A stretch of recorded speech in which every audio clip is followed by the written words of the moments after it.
92.7 Heart FM Cagayan de Oro and 93.7 Heart FM Bukidnon. It is now 1:44. Kasama niyo pa rin si Summer. Yeah, for the program Dear Heart till 3 o'clock this afternoon. As promised, naku, andito na sila. Pati si Summer excited, ano?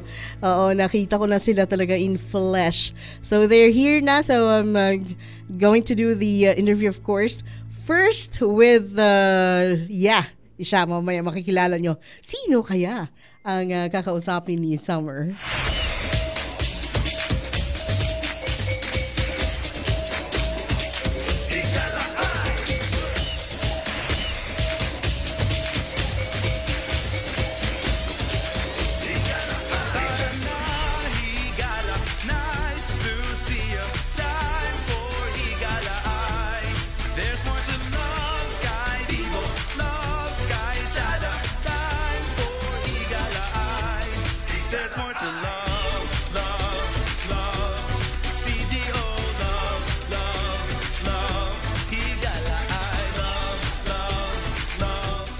.7 Heart FM Cagayan de Oro, 93.7 Heart FM Bukidnon.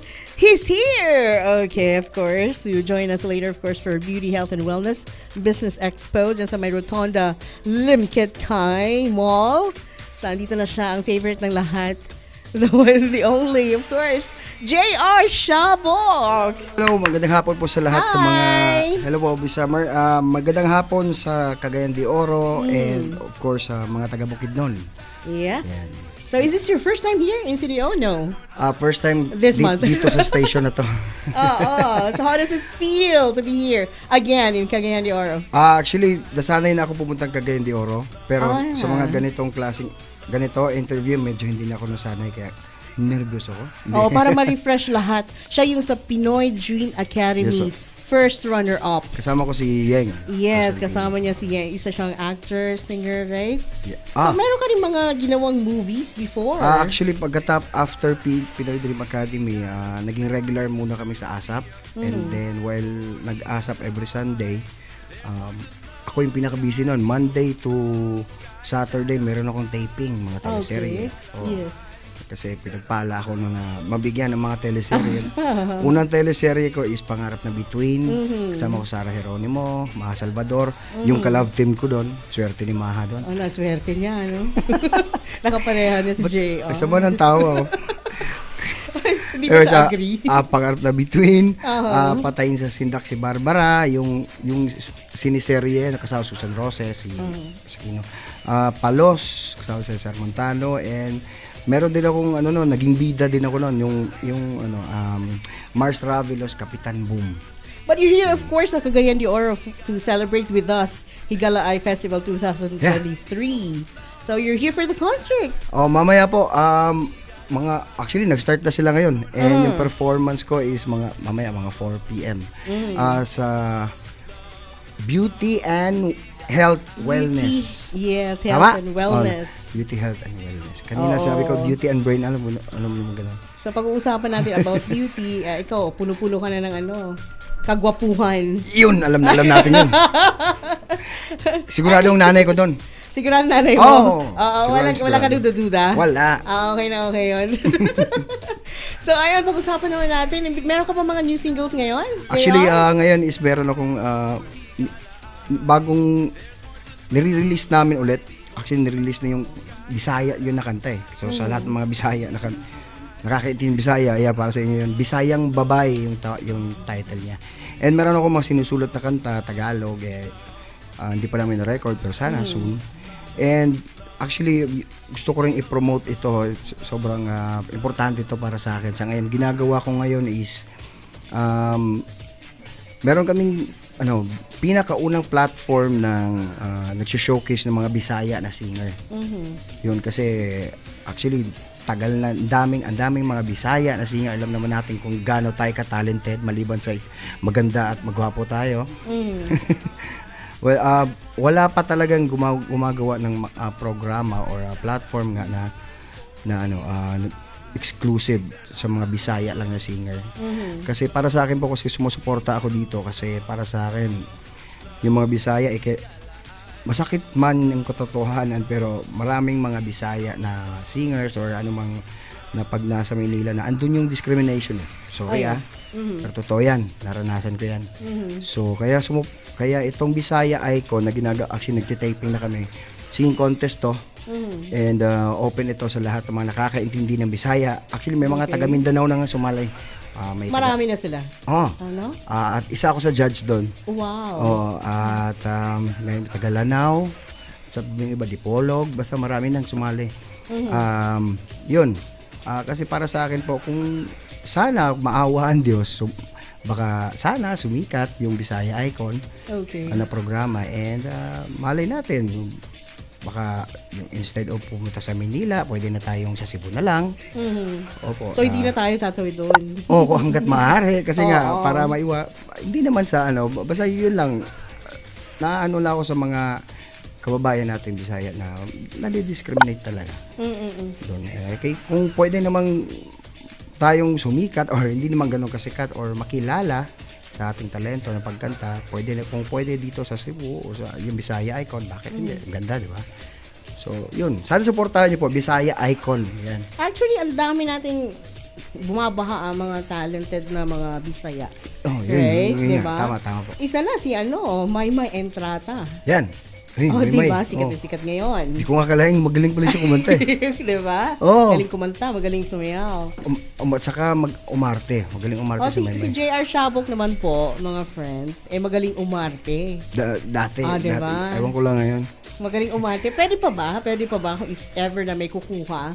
Ayaw naman. Bakit hindi? Pero siguro mag-a-adjust din talaga ako. Actually po, hindi po ako magaling. Umaarte lang, makapal lang siguro mukha minsan. Ganun naman talaga, di ba? Kailangan naman yun. Kailangan kasi yun, kung kasi hindi. Pakapala na mukha kasi wala kang trabaho. Nga, wala mangyayari sa'yo. Mas pangit tignan kung naiiya-hiya ka dyan. Tsaka believe kami sa'yo kasi nagko-compose ka rin at the same time. Tinatry kong hanggang ngayon di mo wala. Kasi yung pagsusulat kasi ng kanta, kailangan inspirasyon, di ba? Hindi yun mamaya ngayon magsusulat ako, hindi sa akin hindi ganoon dapat biglaan na lang papasok. Well, thankful naman ako kahit papaano na may nasa mood naman minsan magsulat. So sana kung may release ko na, sana masuportahan pa rin ng lahat. Ay, may nag-text, sabi nila shout out mo daw sila dyan sa may Limkit Kay Mall. Ayan, tama. Napapakinggan nila tayo ngayon. Limkit Kay Mall, yan. Yan doon, di ba, sa downtown? Sa may, Lapasan.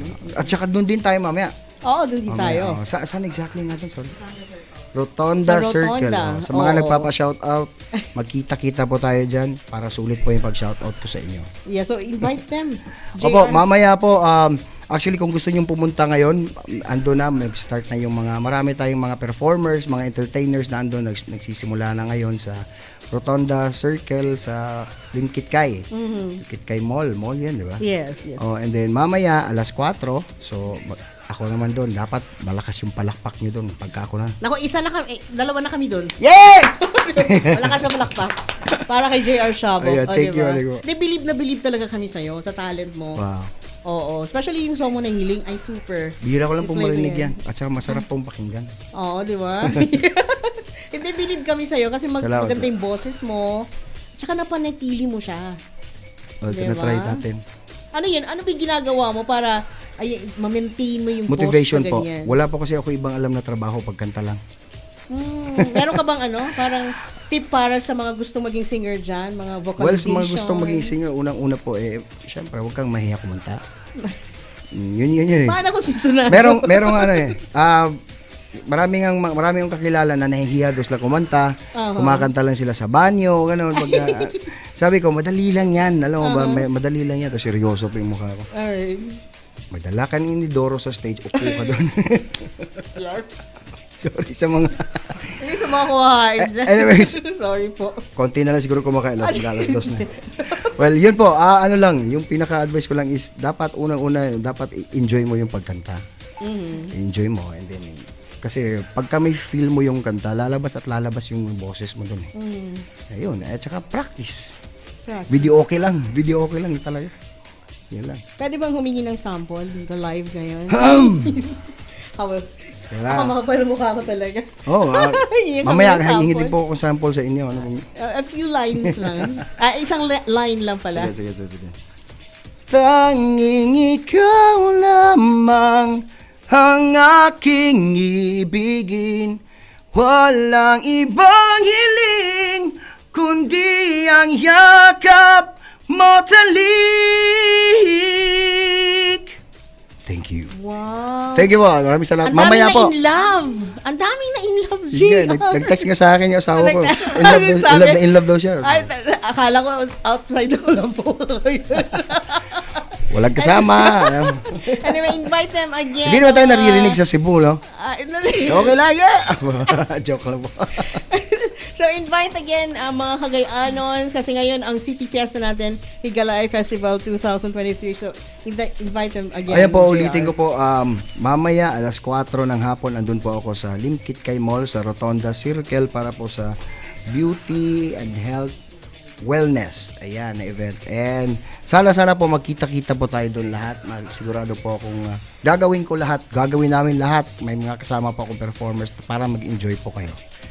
Yan, at kung mag-enjoy na rin kami, syempre. Alright. Maraming salamat po. Heart FM, so Cagayan de Oro 92.7 and 93.7 Heart FM Bukidnon. Alright. So thank you so much. Maraming salamat po. JR Shop, of course, later maririnig nyo siya, makikita nyo siya in flesh. Ay, gusto ko lang mag-thank you pala ni yung kaibigan ko si Jason. Jason Steele. Si Jason Steele. Thank you bro. Thank you sa pagtiwala, pag-imbita. Oo naman. So thank you so much again. Yes, salamat po. We'll see you later. Okay, so I'm gonna play JR Shabox, of course, napaka-hit song nito, Hiling. Yeah, dito lamang sa 92.7 Heart FM.